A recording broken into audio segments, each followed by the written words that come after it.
Mini কিচেনে শবে বরাতের রুটি বানিয়ে ফেললাম। কেমন হলো আপনারা জানাবেন। আসসালামু আলাইকুম, কেমন আছেন সবাই? আশা করছি আপনারা সবাই ভালো আছেন। আজকে আমি বানাবো শবে বরাতের রুটি। ভিডিওটা অনেক লেট করে পোস্ট করছি, তাতে কিছু না।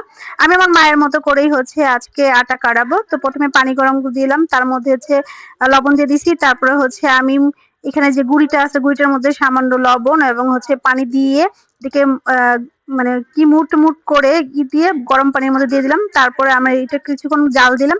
জাল দেওয়ার পরে আমি একটা পাত্রে নামিয়ে নিচ্ছি।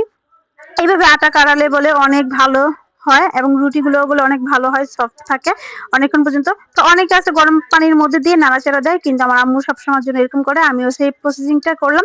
দেখেন কত সুন্দর করে রুটিগুলো বেলে ফেলতেছি আমি ছোট আমার পাটা পুতা দিয়ে, সরি কি যেন রুটি পিঠা বেলুন দিয়ে, যাই হোক মিস্টেক করে ফেলেছি। তো এক এক করে আমি সবগুলো রুটি বানিয়ে নিব। অনেকগুলো কিন্তু আমি রুটি বেলছিলাম এখানে। তো প্রত্যেকটা রুটি বেলার তো ভিডিও আমি করতে পারি না, লং হয়ে যাবে। তারপর কিন্তু আমি এক এক করে তাওয়ার মধ্যে দিয়ে রুটিগুলোকে ছেঁকে নিচ্ছি। ছেঁকে নেওয়ার পাত্রটা দেখেন কত সুন্দর না, অনেক সুইট না, সবুজ কালারের মধ্যে। আসলে আমার মিনি কিচেনের রান্না দেখতে আপনাদের কেমন লাগে অবশ্যই কিন্তু কমেন্ট করে জানাবেন। আর অনেক অনেক আপু ভাইয়েরা অনেক অনেক ভালোবাসা দিচ্ছেন। আমার 1000 ফলোয়ার হয়ে গিয়েছে। তা এটার জন্য কি সেলিব্রেশন করবো কিনা সেটা অবশ্যই আপনারা জানাবেন। তো আজকের মধ্যে বাই বাই, টাটা, ভালো থাকেন, সুস্থ থাকেন, এই কামনা করছি।